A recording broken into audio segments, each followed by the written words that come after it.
Good afternoon, good morning, good evening, depending on where you are on this fast forward planet, which is wrapped in ever more layers of turbulence, climatic, misinformational, political, geopolitical.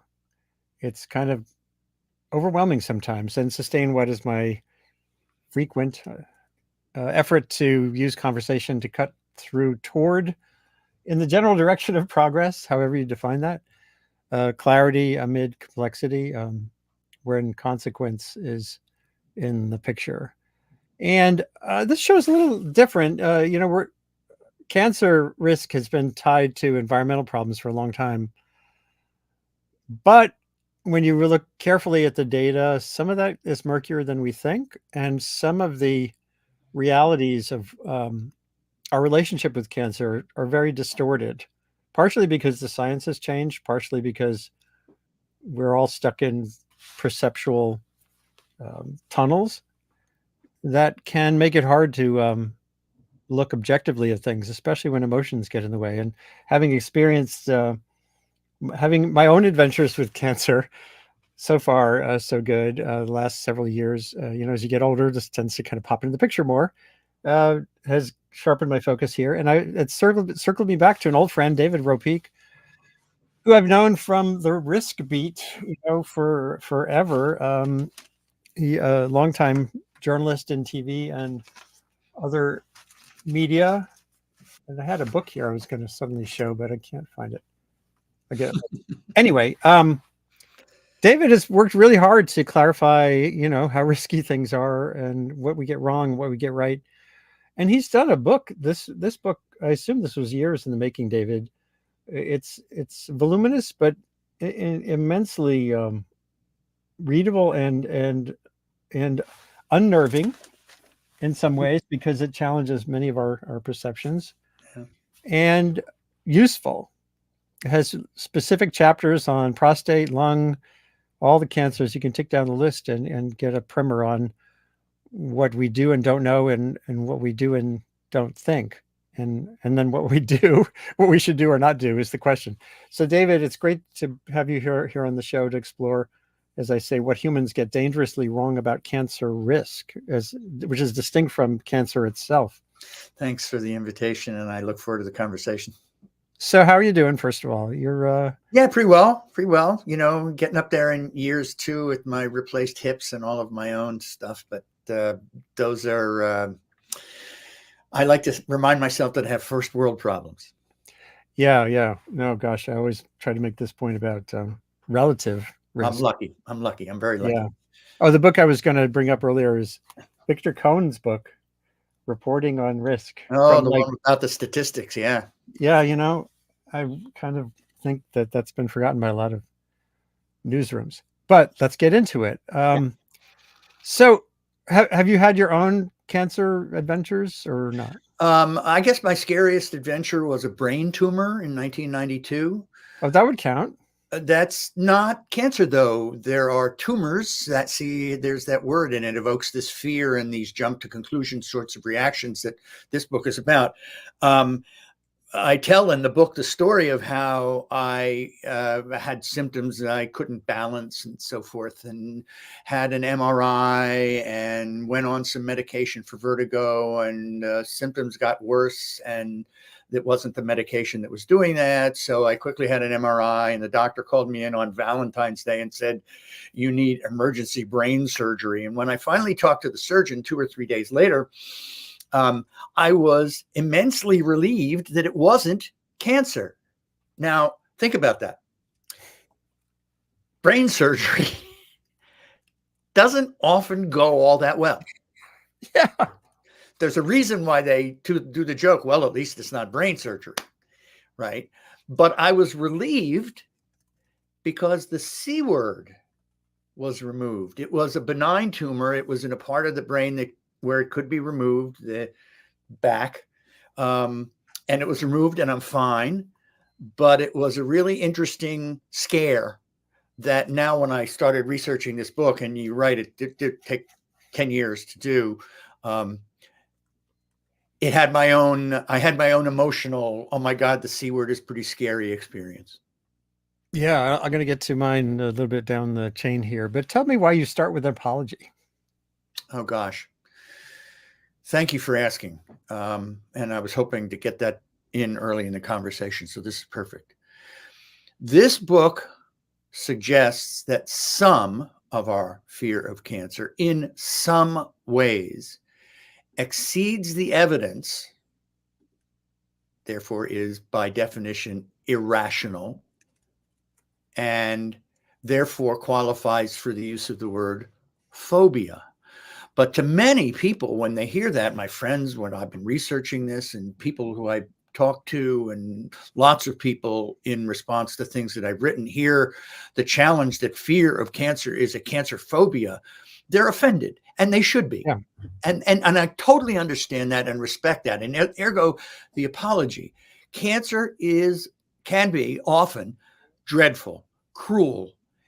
We are more afraid of cancer than heart disease, which kills more of us for reasons that I explain in chapter 2. And they are, in short, psychologically, it's scarier than heart disease because we still believe that cancer always kills and we have no control over it. And anything that we have no control over is scarier.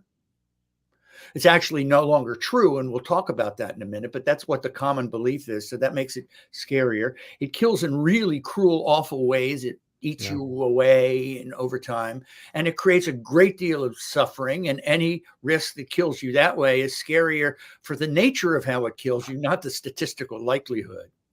Right. We still believe that cancer is mostly imposed on us, and this is the false belief that most cancers are caused by environmental carcinogens, when a highly debated subject, hotly debated, but it's maybe 25% max. 2/3 of cancers or more are the result of DNA, naturally occurring DNA mutations that accumulate as we age.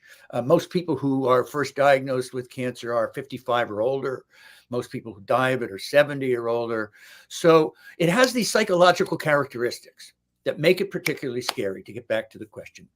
And besides which, we all have had a personal experience with it. Yeah. And that makes anything scary if it has a face and a name, particularly if it's a relative or, a loved one. So cancer is awful. Cancer is scary. And I apologize because while that's all true, it may yet seem challenging to suggest that in some ways the fear now exceeds the risk and causes trouble all by itself. That can be offensive to some, and that needed to be stated up front. Right. And I just lost my, where's my slide deck? Oh, come on. I had this open. Let me just close it out here. So yeah, there's a section at the beginning of the book that's very helpful where you walk through some of the key themes, and maybe we could just do that too. I want to just pull them up, and I'm going to do it a different way. Sure. Because, while you're doing that, let me mention one. Yeah. To vamp for you a little. One of the things that I note early in the book, in the preface, is that I'm only talking about things at the population level. Exactly. Oh, that I was going to bring up that point. Right. So this is the statistical. So it's not for me or you or anybody to judge what any individual person chooses to do at any stage in the cancer experience. That's only right for them and in the context of their own lives. So I say that very clearly. This is the 30,000-foot whole population kind of policy level. The other thing that's important to note is that I say in the book, I'm only talking about choices in two areas: whether to screen, which is actually quite an interesting, rich area all by itself, and then what to do if you're diagnosed with a type of cancer that your doctor tells you is pretty low risk, slow growing, prostate cancer, as you've experienced, thyroid, breast. There's one in 5 breast cancers is ductal carcinoma in situ, and the long-term prognosis with or without surgery is 100%. It just doesn't spread and kill, and it's found by screening very early. But so our choices about screening and our choices about what to do about a diagnosis of a low-risk type of cancer are the Right. only two that I talk about. Once you're in the cancer experience, how to prolong your life and what kinds of treatments you want and so forth, none of my business, not in the book. Right. Right. Yeah. And again, like you and like everyone, I know people who've suffered interminably Yeah. these years long battles, and things come and go and come back and iterate. So let's go through some of these key points. Again, the model we have in our head, as you said a minute ago, even in the context of your brain tumor not being a cancer, making you feel, relieved. Here, death is still the first word that comes to mind for 2 and 3 people in the developed world who hear the word cancer. That's so we're locked in, right? That's this thing. Yeah. So the problem is our fears of cancer in this case, and this is true of a lot of things, take a while to shift to match modern progress. Right. So what we're talking about is a fear of this disease that we learned 20 and 30 years ago, when it was true that most cancers killed. To hear that you have cancer meant you were going to die. Right. The reality, however, is that in the last few decades, slowly, quietly, incrementally, one type of cancer at a time, not the big cure, we've made so much progress that more than half and as many as 2/3 of cancers can now be treated as chronic diseases. It won't kill you, or cured outright. It won't kill you. Now, it needs to be said that the treatment comes with a lot of costs. So that has to be respected. But the reality no longer matches the fear. The reality is that more than half of cancers won't kill, and we still believe it always does. And that mismatch is really harmful. Yeah, and then here's one of the nuggets on screening too. We're ever more perceptive screening technologies now identify tens of thousands of cancer cases that scare us into treatments we don't really need. I had this experience. Well, it's still kind of unresolved with a nodule in one of my lungs that was found secondarily. It was some screening for some other thing that turned up this dot. And so this over screening is a big chunk of one part of the book. Yeah, it's I think a really important chapter. One of the things that's important to discuss about screening is we want it badly, because against a risk over which we feel we have no control, right? Cancer will kill. Screening is the one thing that we can do to give ourselves a sense of empowerment and control. It's really the only thing. Actually, the real thing that we can do is lifestyle changes and exercise, but we, for another reason that's a little bit later in the conversation, put that off. That's harder, basically. You can screen, and that allows you to still have your French fries and your beer and smoke and all those sorts of things. Right. So screening is empowering.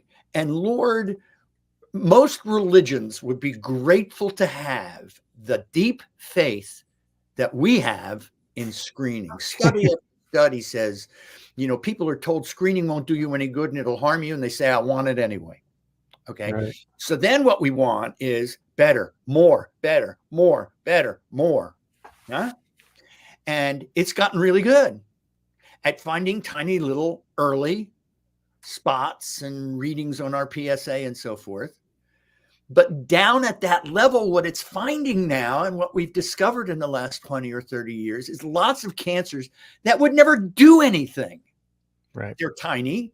They would stay tiny. They won't grow. They won't spread. And it's metastasis that really does most of the killing with cancer. They sometimes go away by themselves. Our immune system can conquer them, if you will.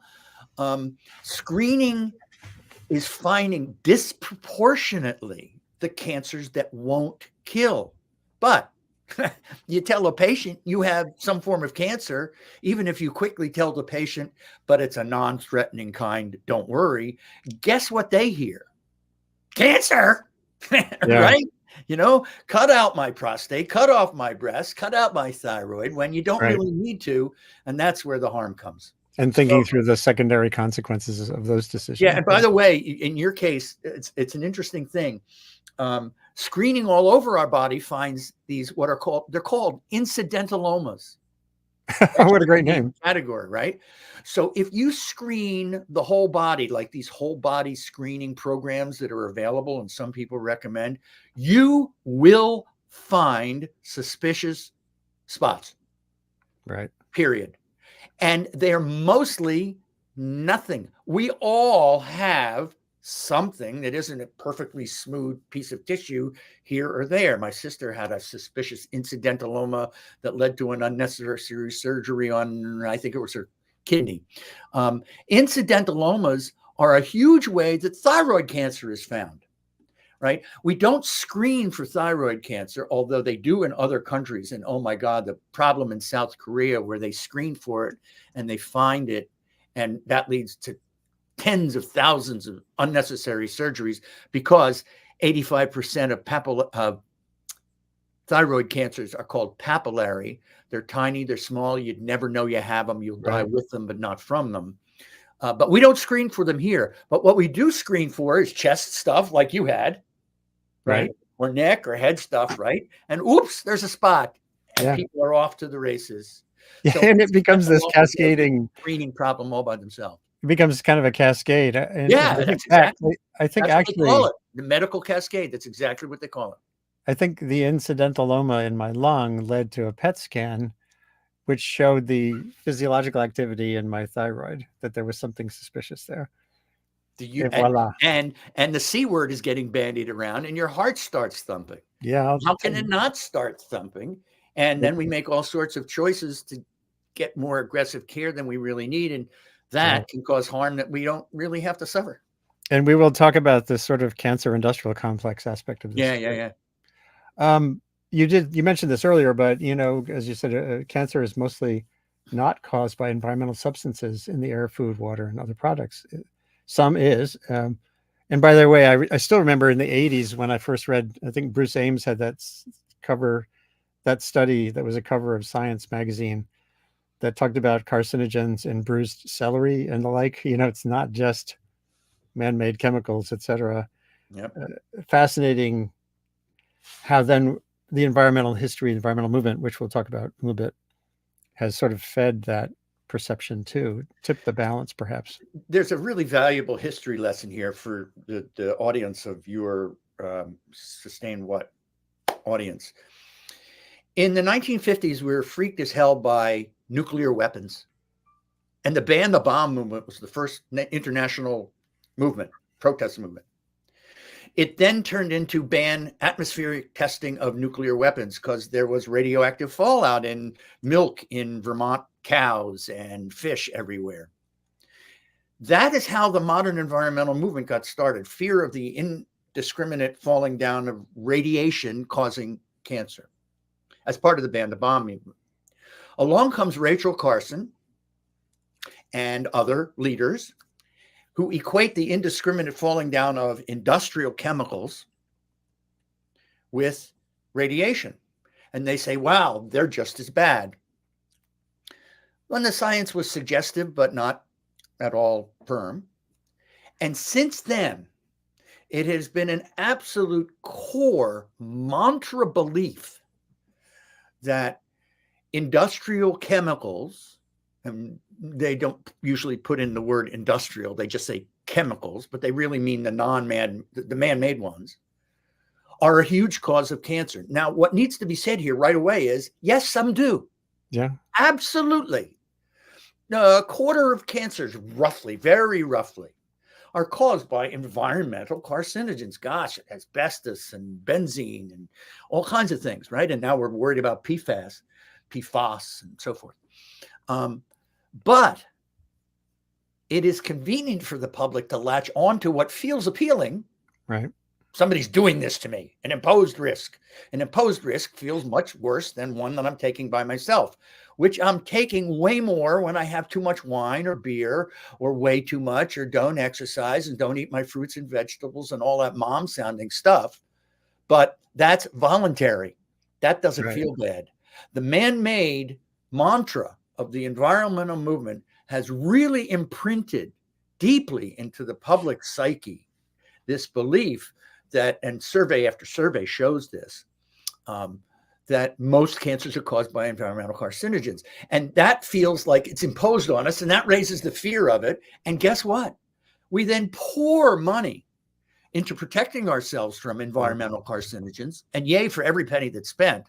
But way more gets spent on that than all the cancer prevention work that could be done if we were investing in getting people to eat their fruits and vegetables and all the other stuff. So Right. a long soliloquy on that issue.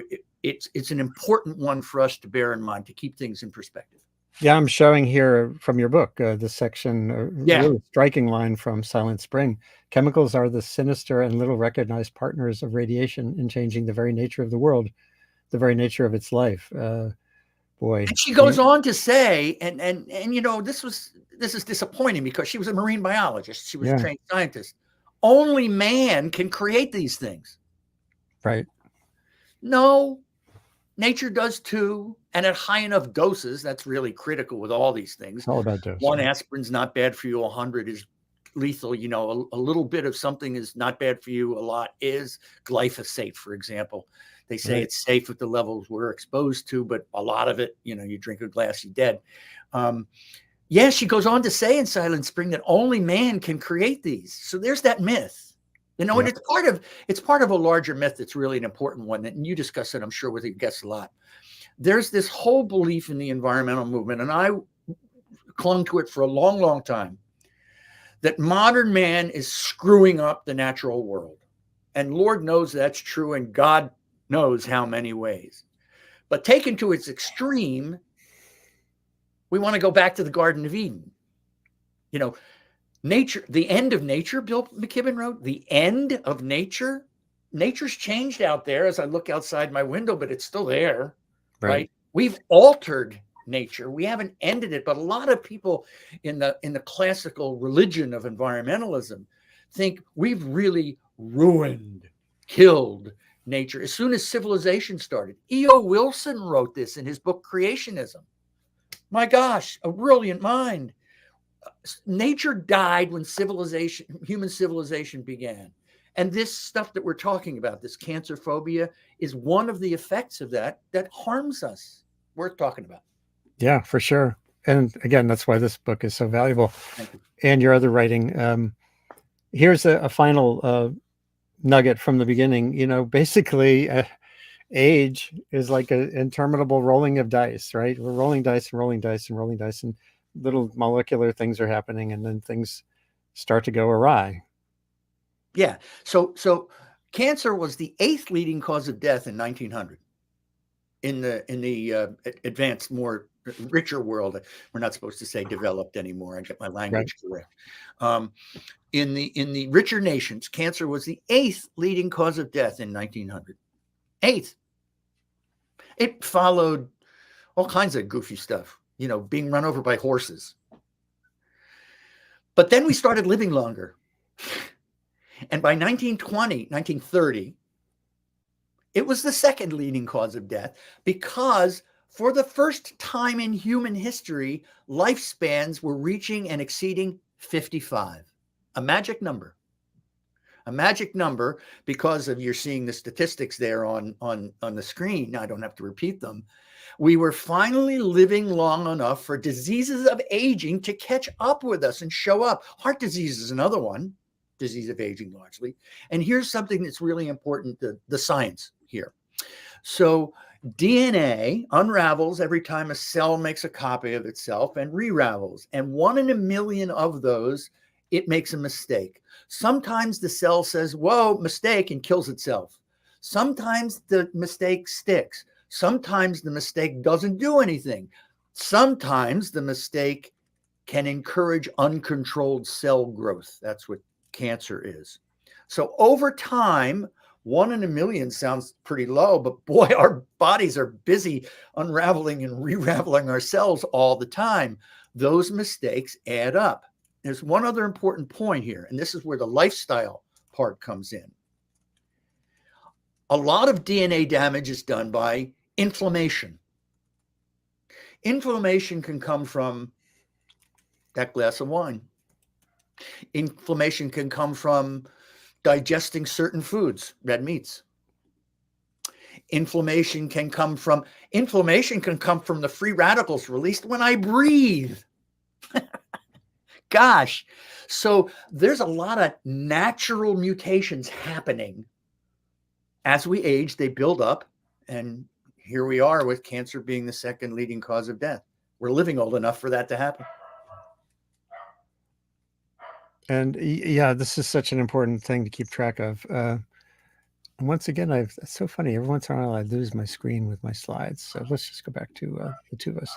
So the book has 3 big parts, and there's the history of the rise of the fear of cancer, which to me parallels the excellent 2 books that were written by Spencer Weir, the physicist and historian, The Rise of Nuclear Fear, and a book on like the artwork around that. So tell us about how the fear. You mentioned this earlier to a certain extent, so you don't have to spend too much time, but you talked about nuclear and Rachel Carson all getting mixed into this. That's later in the story. The story really begins before that. I think you have a slide about the traitor within the right. cancer. Right. So as cancer started to show up all over the place, when we were starting to live longer, 1900s, 1910s, 1920s, and it was happening to everybody. Oh my gosh, it was everywhere. Newspapers, very widely read back then, were starting to cover it. Before they wouldn't cover it at all. They wouldn't even use the word. It was like a dirty word. Okay. Cancer education groups, the beginning of the American Cancer Society started in 1913, right? So now it's getting this huge lift in this psychological factor called personification. Oh my God, this boogeyman is everywhere. And oh my God, everybody tells me it kills you. That's the end. In fact, before cancer, the disease we were most afraid of was tuberculosis for the same reasons. Killed you in a slow, awful, suffering way. Yeah. Absolutely fatal. You're dead if you get it. So now cancer with those characteristics is blossoming. And this is the 1910s and 20s and 30s, right? So that's pretty early. So out comes this. You want to play this little clip? It's wonderful. I'll play a little clip of it. Yes. So this is 1946. This is later, but this is the kind of thing that started even earlier about public education. Okay, let's hear a little bit of it. I think the sound should work.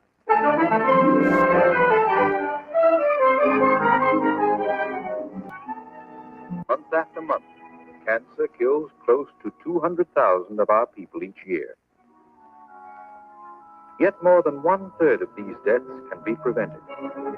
Fear, ignorance, superstition are responsible for these needless casualties. My dear, what a terrible disgrace. They say she died of cancer. I'm just sure that she caught it from that old Mrs. So-and-so. Cancer germs were all over the place. Once you get cancer, that's all, brother. You're through. That's one thing that can't be cured. A friend of mine told me about a new medicine for cancer. It's just wonderful. You don't have to have an operation. Everybody knows it's inherited, not heredity. We all have to be on guard. No case of cancer has ever been cured by patent medicine, salves, pastes, ointments, or other. Oops, sorry.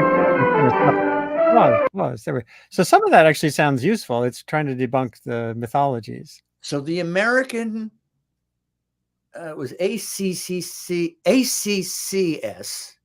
when it first began, and they were all doctors, and they wanted to educate the public. You can't educate them about something scary without using fear, as you just saw in that clip, and that's 1946. By which time it had become the American Cancer Society, and now was campaigning for federal spending, which had begun in 1937 with the first National Cancer Act, but the spending was minimal. It was pretty small. The American Cancer Society was taken over by people who wanted the war on cancer, basically, that led to the 1972 Second National Cancer Act, which says in its preamble, because it's the disease with which we're most concerned. There's the fear thing, right? So, but at the beginning, it was education, education, education. But people didn't trust doctors in the 1910s and 20s and 30s. Doctors weren't then what they are now. And what they did trust was all those patent medicines that this video said, don't take them, don't worry about them. Right. of the quack medicine cure that we think we have bad now with Dr. Mercola and Dr. Oz and all of that, nothing compared to what there was then, feeding on and fueling the fear. So that's another part of the history, right? All of this is exploding. Then just to quickly finish the history part, then we have radium and radiation was just coming out as a cure, Marie Curie and X-rays and stuff. Right. And that was part of the does it cure or does it cause? That got a lot of coverage, talk amongst people. Then after World War II, soldiers came home. Soldiers had been given cigarettes like candy for a bunch of reasons, to keep them awake and a bunch of reasons. And the lung cancer rates went like this, kabam. And then in the 1950s, we had the whole controversy start up about smoking and cancer, right? Oh, man. And the death toll was left and right. People were falling dead largely from lung cancer left and right. So that's that. Then environmentalism starts up in the late 50s, 60s, 70s, right? Meanwhile, now in the 70s comes along the promise of the cure. How ludicrous. How dangerous to make such a sweeping promise. Well, it had to be made that way because we needed to spend $1 zillion. Moonshots. Right. Moonshots were first invoked by Kennedy and then Obama, and now Biden, again, moonshot. That kind of spending has to play on the big promise, but the big promise can never be kept because it's a natural disease. So the unfulfilled nature of the promise caps off a history that has led us to the fear, and with the psychology has led us to the fear we have today. So the midsection of the book is about the cost to individuals. And obviously we're not going to go through all of this, but I'm just showing people that there's a lot here that's specifically about different diseases, different cancers that I'm sure someone, either you or someone else has dealt with one way or the other. And so is there a way to summarize the general principles that an individual can apply to navigate? Yes, there are some simple ways, and keep me from running on at the mouth again. That's okay. We have time. As we've discussed, screening gives us a sense of empowerment. And we have this very well placed medical belief that finding cancer as early as possible is the best way to cure it. And that is true for cancers that threaten. But now we screen for and find early cancers that we've learned in the last 30 or so years don't threaten. So now screening has to be thought of as pros and cons. Nobody thinks about that. The screening advocates don't even warn us about this. Can lead to false positives, imprecision testing saying you might have cancer, which scares the crap out of people, and then they find out later they don't. But worse than that, we've found a cancer. It's probably low risk, but it's cancer, and we suggest surgery, and people are off to the races. So there are three problems here. Over-screening, over-diagnosis. That means cancers that look like cancer cellularly under a microscope, but we know are the kinds that won't kill. Highly unlikely to kill. I should be careful. And over-treatment for those over-diagnosed cancers. The very best advice that I can give people is be aware, as you're making choices about screening, that there are pros and cons for your health. And even more, be aware, and this shocks a lot of people, most cancer screening doesn't do much life-saving. It finds lots of cancers, but they can be treated, or they're the kind that won't kill. Right. Mammography, just to use one, saves 2, this is according to the CDC and a couple other data points. Mammography saves the lives of 2 women per 1,000 who are screened over 10 years. Its benefits are so minimal that expert panels in Switzerland and France reviewing the data suggested eliminating general mammography and doing it only for women who are at high risk because of genetics and other factors. Eliminating mammography because it has such minimal benefit. Meanwhile, 1 woman in 8 in those 10 years will get a frightening false positive. And 13, I think it is, I forget exactly the number, will go on to have treatment that their clinical conditions don't require. So that's one example. And PSA is another one for prostate. I won't go into all the details. Yeah. Screening has surprisingly minimal benefit, which the screening community doesn't tell you anything about, to the point where I call it deceitful, because there's a lot of money to be made. Sure. And it does sort of a harm. So be more fully aware of those sorts of things. We're only just getting to the point where a few places are doing so. With breast cancer, for example, Susan G. Komen for the Cure and the National Breast Cancer Coalition, both are out front about the minimal benefit of mammography for asymptomatic regular risk people and the harms. We're starting to educate people, but people have to do this homework pretty much on their own because the screening community won't tell them. So that's the very first biggest take-home message on this whole thing, I think, for all of these cancers. I'm showing that the Susan G. Komen website. Yep. Yeah, and these issues already on Twitter, there's some pretty emotional folks talking about specific cases, and I did point them to the apology part of the book, and that this is about the statistical overview, not the and let me say again what I say in the book.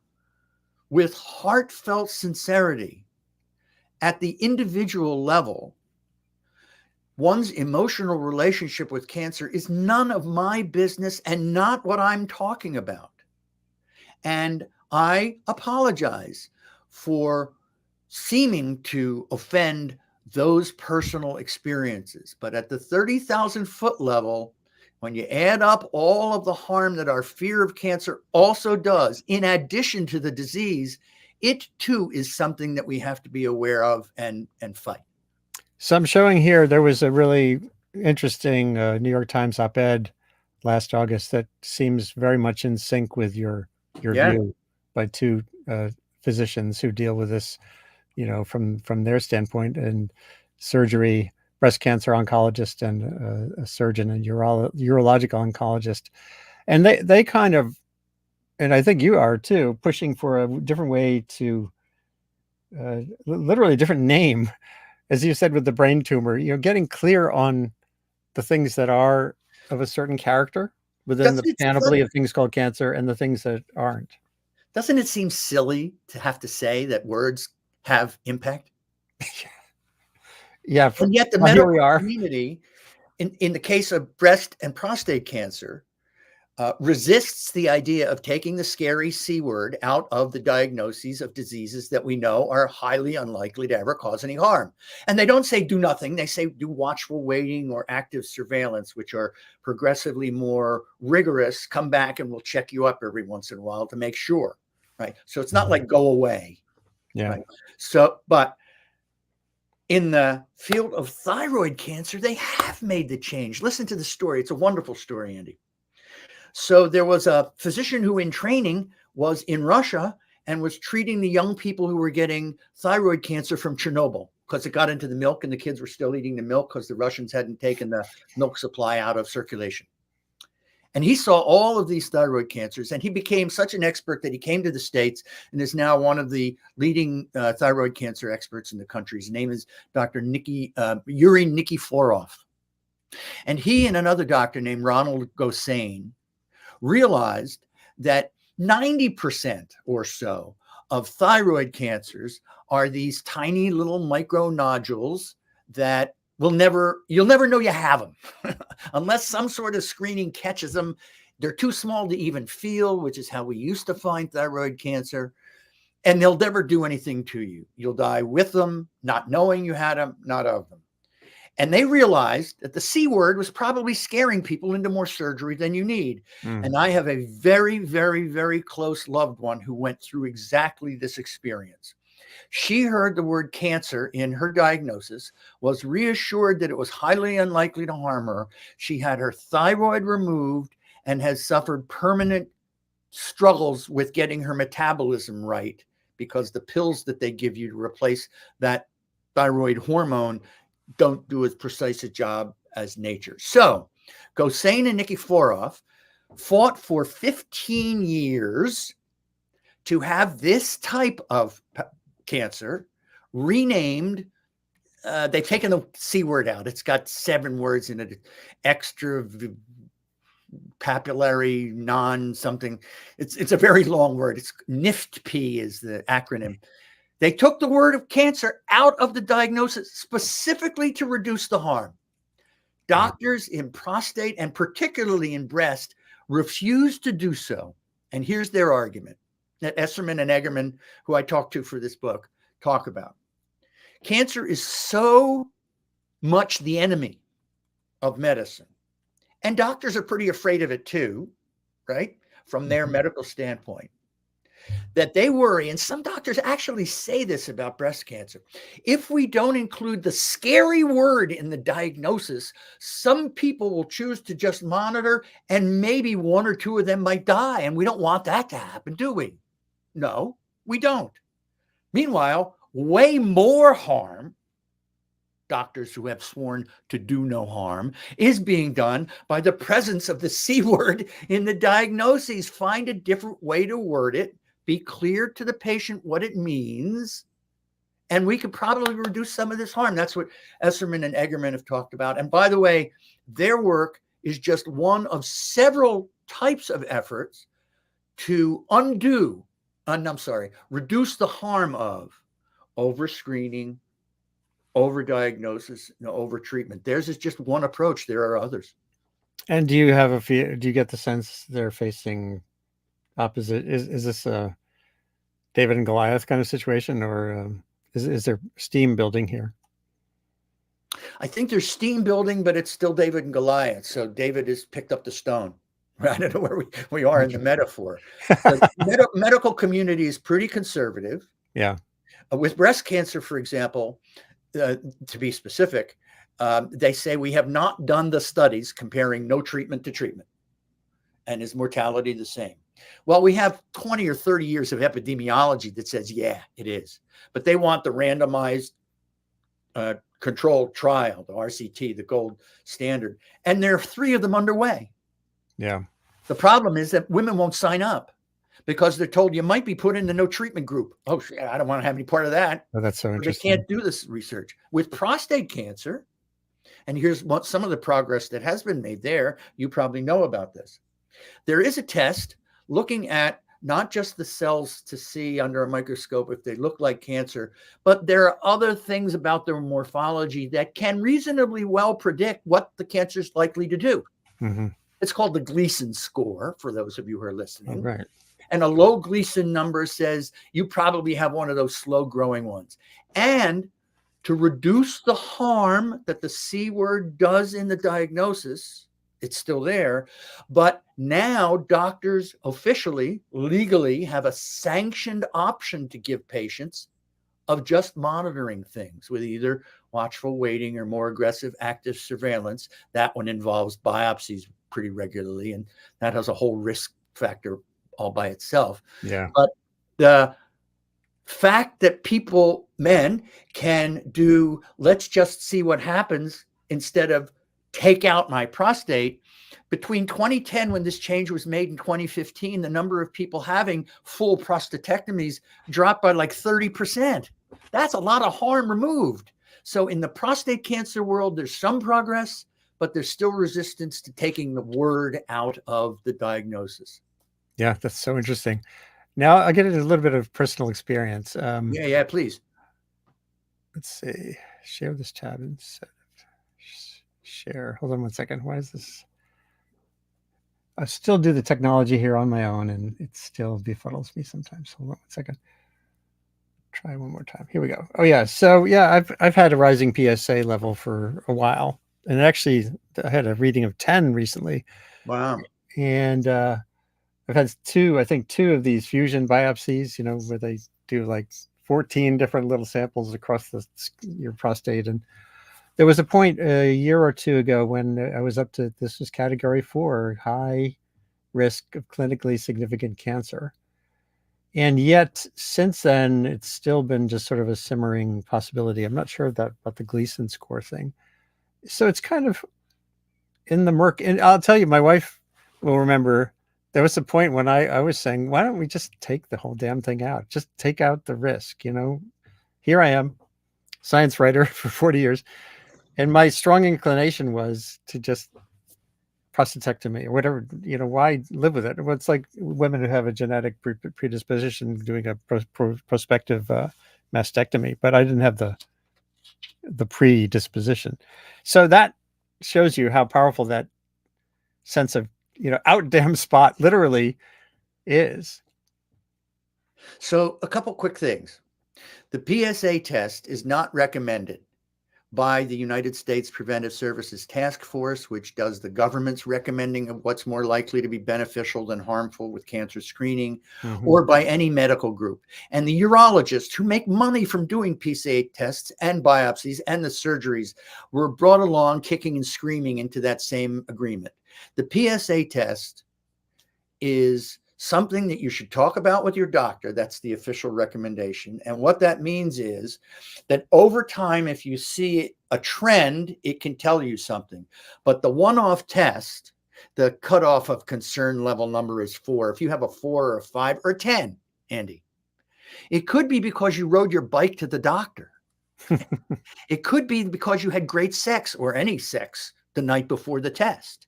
It just means that your prostate-specific antigen, this molecule, is more plentiful. There are lots of reasons. In fact, the discovery of PSA was first used by Japanese detectives investigating rape cases. They would look at the guy's PSA level and go, aha, your PSA is up, right? So the test is really hinky. It's really imprecise. But then there's this Gleason thing. Gleason was a guy who figured out a way to look at the cells and what they look like, and based on their morphologies, say, well, this one gets a 3 and this one gets a 4, and their cumulative numbers, and the numbers details don't matter. But if you're a 6, which is the beginning level, there are people proposing changing that too.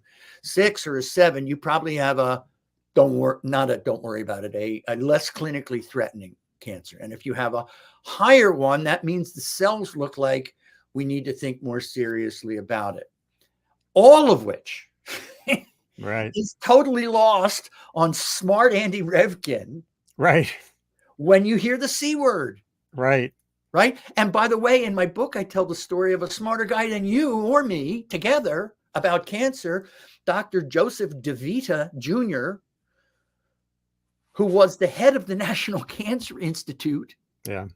Who was peeing a lot at night and knew that could either be an enlarged prostate or prostate cancer, and refused to go to the doctor to check himself out.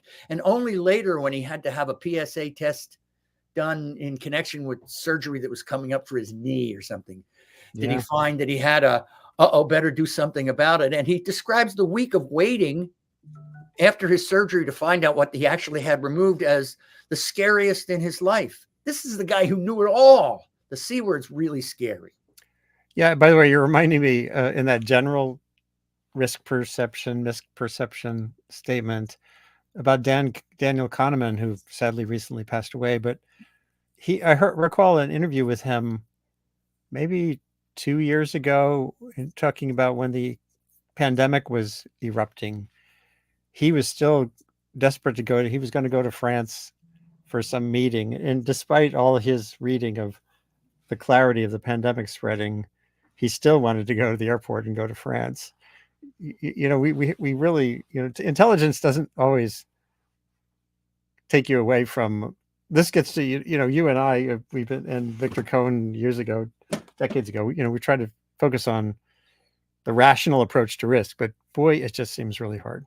Well, my work, after my TV reporting career for 22 years, I ended up at Harvard dealing with risk psychology and risk communication. And since then, my work has been to proselytize the knowledge that researchers in that field, Paul Slovic and Baruch Fishoff and Sarah Lichtenstein and a lot of others, that yellow book there in the middle, have done to discover why risk is a feeling, not a fact. Risk perception is how we feel about the facts, not the facts alone. Right. We are intelligent beings, but we're still mostly biological beings in charge of our own survival. And we're still using instinctive ways to ferret through a complicated world of information to sense what's scary and what isn't. So a risk that we have no control over is going to get more fear. A risk that's imposed on us rather than one we're incurring voluntarily is going to get more fear. A risk that involves death in a really awful, painful way is going to get more fear. I like to say to my audiences when I used to do public speaking, would you rather die of heart disease or being eaten alive by a shark? And most people vote for heart disease. Well, on the likelihood alone, our rational brain is being pretty stupid with that one. But the nasty way to go is scary. The emotional nature of risk is a powerful part of how we decide how to respond to threat. It's not just the facts. For sure. And again, your other books, How Risky Is It Really, is one I've been pushing on people for a long time. And there's just a couple more details. I know in the book you refer to this Michigan study showing the societal pressure that builds around screening, how we deal with cancer. And here, people my age and older, or us older folks, don't like the idea that life expectancy should be part of the screening decision process. Yeah, the problem is, and people online can look at the chart, the problem is that our perception of cancer is fueled by all these fears, and the logic of stopping screening after a certain age is that your disease won't catch up to you before regular old age will. Right. Is irrelevant to the C word. Here's an interesting example. Warren Buffett, smart enough to become one of the richest humans in human history, at 81, had a PSA test well after the recommendations say, don't even talk to your doctor about it. At that point, just don't. And probably because he's, legal reasons. I don't know why he had the damn test. And they found with a follow-up Gleason test and biopsy that he had a low risk, probably never going to kill you, and he's already 81, cancer, they had a full prostatectomy for, which was far, far more likely to kill him. Wow. Yeah, except it's the C word. Right? There was a doctor, and I quote him in the book, I forget his name, who said, if I had an intern working up under me who recommended that kind of treatment for that kind of person, I'd kick him out of medicine. Wow. There's one other small point that needs to be made for the women who are listening. Breast cancer screening ends, recommendations end after, I think it's 75. And there's a reason for that medically. There's a clinical reason for that. It turns out that breast cancers that start later in life grow slower. They're more often than not in every case, I'm not a doctor either, but breast cancers that start later in life grow much slower. So once again, finding them at age 80, when you're lucky to have lived that long and probably only have maybe 10 left, is net population level counterproductive. It's so interesting. I'm going to go into my own I discovered story. a lot of details in reading this that really opened my eyes. And by the way, while you're looking stuff up, we were talking about PSA before. Yeah. So I wrote this chapter about the PSA test, and there was a lot of media coverage, news coverage about this. Many men seem to kind of be aware that there's something with that test, and should I have one or should I not? But I learned a lot. And one of the things that I thought was only fair was for me to have a PSA test. I've been scrupulously telling my doctor in my annual physicals, don't run my PSA level. Don't, because of all of these inaccuracies we've been talking about. Mm-hmm. But I thought, geez, I'm writing this book. Yeah. I should guinea pig me. So I had a PSA test. And it came, remember the cutoff level is 4 picocuries per liter. I don't know what the hell it was. And mine was 0.04. And I confess here and in the book, I was relieved. Me, with all of this knowledge, with all this proselytizing about its unreliability, the little bit of me went phew. And my wife went phew even more. So that's so interesting. Yeah. One more little detail from the on the personal decision making, and then we're going to get into the final part of the book, which is about the cost to society and the economy. Yeah. So the one time I heard a doctor say you have cancer came on the way I was driving. I was kind of surprised it was a phone call, but I was driving back from Westchester County after having a colonoscopy. And these are notes from I keep like a little bit of a diary. On the way back from colonoscopy planned visit with my doctor, the doctor calls from Putnam County Hospital, papillary thyroid cancer, but it's slow growing and very small, caught it early, et cetera, et cetera. And I ended up having it taken out down in New York City. And I hadn't fully absorbed, okay, I'm going to be on this levothyroxine for the rest of my life. And I still have these. And oh, that's right. I read your chapter from your book, which was still forthcoming at the time, after all of this. No, oops. Yeah, and I was going, oh shit, I think although when I really carefully parse my feelings, I probably would have gone ahead with a hemithyroidectomy even after I read your book chapter. There's a couple things I note here. First of all, the doctor still used the C word in the diagnosis when by 2022, that terminology shouldn't have been used. But a lot of this takes a while to filter down to the general practitioners and everybody in the medical practice. This whole recognition of overdiagnosis is 10 years new. Okay, so that's the first thing. The second thing is a question or two for you. You had any weight change? Are you more susceptible to cold? Do you fatigue more readily? Do you notice anything about hair loss, nail growth, clarity of mind? Any change in your voice? My voice, yeah, actually. Although it was funny, the thyroid, I did have some sense of a physical kind of nudging in that part of my throat. I was wondering before the thyroidectomy. I think I'm in the late 60s mode where there's so many things going on. Yeah. That I don't think I could ever parse a possible cause and effect. My weight has changed a little bit, but I'm also it always does. Adderall, etc. So who the hell knows? But it was we have a friend who says that all of our dinner parties or get-togethers start with an organ recital. I said, yes. She says, this organ doesn't work. This organ needs to be replaced, etc. Yeah, we're that. I know. Well, we do that. Then let's just get. But I asked about those symptoms because tens of thousands of people. Let me be careful about several thousand people a year who have did you have a full or a partial?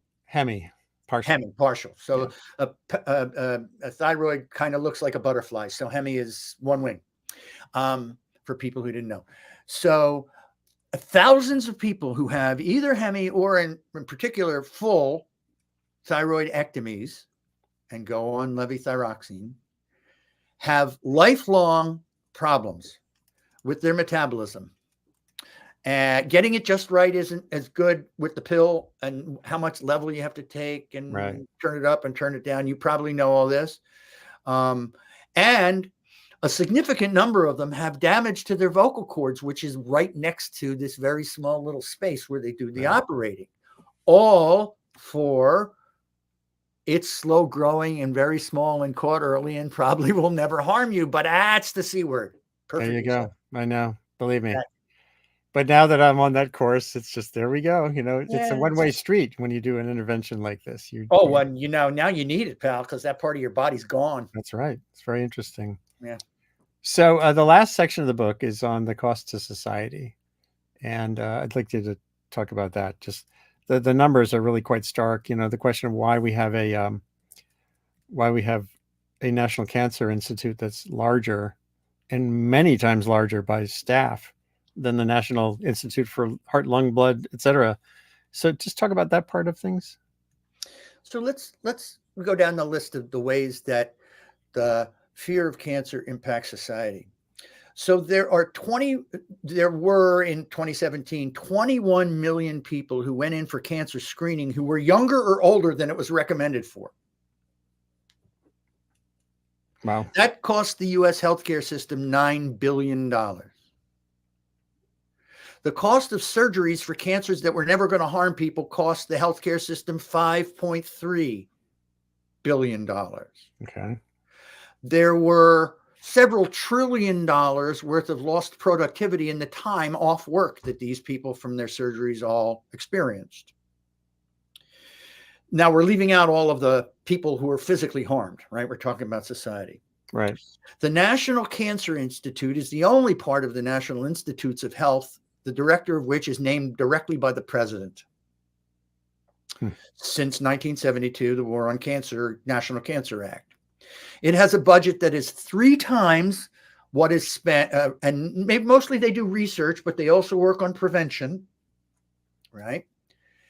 3 times more is spent on cancer than is spent by the National Heart, Lung, and Blood Institute on heart disease, which kills 70,000 more of us, and is still as much of a medical puzzle in some ways as cancer. So it's not like we understand that one. Right. Okay. We spend billions more as a government reducing the risk of environmental carcinogens, and I applaud every dollar that's spent, yay, than we spend reducing particulate air pollution, which kills roughly the same number of people. Yeah. Right? And to say nothing about all the other environmental risks that we spend less on, environmental carcinogens. The courts decide for us what kind of products that we can have or not have. Glyphosate is the example I use in the book Roundup, Monsanto's notorious chemical. Most governments, nearly, I think all governments now, Europe too, says that at the doses to which we're exposed, both on the skin of our vegetables and using it in the garden, it's the safest of all the pesticides by far. But now we're using much more dangerous pesticides because the hint that it might cause cancer was taken to court by greedy liability lawyers who saw money in the fear of cancer and convinced jurors who don't know much science and can be led this way and that way in all cases by all sorts of lawyers in all sorts of trials to say that it is more likely than not that glyphosate did cause this person's cancer. Interesting thing about that, Andy, is it's in civil court that these cases are held. And the standard of proof is more likely than not. It's not reasonable doubt, beyond reasonable doubt. It's 51%. Well, you show me some poor schmo who's sick from non-Hodgkin's lymphoma, who used to be a gardener, and you have a bunch of lawyers playing with the science, and now we have multi-trillion-dollar, billion-dollar findings against glyphosate, and that's just one example. There are other products, right, that now go out of use in society. Let's go on to another one. Nuclear power emits no greenhouse gases. right. And the radiation from nuclear power, even the accidents, it turns out from the study of atomic bomb survivors, is a tiny, tiny, tiny, weak carcinogenic risk, much less than we've been led to believe, as Spencer Weirt's brilliant book helps explain. So we don't use nuclear power as much as we could to combat the existential threat to humanity. Hello. And oh, yeah, let's do solar. Let's do wind. They're all good. We should use them all, but we should use them all. And we don't use nuclear in part because of the fear. There's 1/3 of America does not fluoridate their public drinking water supplies because of the persistent an unfounded fear that the fluoride in drinking water causes cancer. It goes all the way back to the 50s when they started using it. It was communists were doing it to us, and they were causing cancer. 1/3 of America has worse dental health because of fear of cancer. There are a zillion ways that the fear of cancer impact. Oh, I'm sorry, left a couple out. Your audience will really hate me for this one. There is no confirming evidence that eating organic food reduces your risk of cancer. Many, many, many, many people buy it in part because less pesticides. Right. They use pesticides on organic food anyway, but they're natural. So let's set that aside. There is no evidence confirming that organic food reduces your risk of cancer, nor is there any evidence that most vitamins and supplements that promise to reduce your risk of cancer actually do. There are a couple rare examples, vitamin E, vitamin D, a couple in certain cases. But we spend billions of dollars on those products to protect ourselves, and the promise is false. We're buying reassurance, but not actual health. Boy, society's affected in a zillion ways. Yeah, and you add those up right in the hidden costs, like a lot of the cost of nuclear plant licensing, or the regulations are set because of that initial. The nuclear plant cost so much to build because we were so freaked out in the 60s and 70s and Right. early 80s when we were making the regulations, and then after 3 Mile Island, that a nuclear plant has to have vastly more safety systems than any other industrial plant. Meanwhile, Bhopal killed 200,000 people. Chernobyl, probably maybe a couple thousand. Fukushima, none. Right. So it's really expensive to build a nuke. We have new nukes coming that hopefully will be less expensive, in part because of the fear of cancer. Yeah, it's another one of the effects. Absolutely. Well, David Ropeik, it's great to catch up with you. And we should come at this again. I think there's some aspects of it we can go deeper on in a future webcast. Maybe get a couple of the MDs who were dug in on this as well. Yeah. And or just focus on one of the sub issues. I'd really like to. And let me say in closing, for all the people who have online and whatever, and who take offense at this, again, I'm not talking about the individual life experiences that have been so cruel for so many people.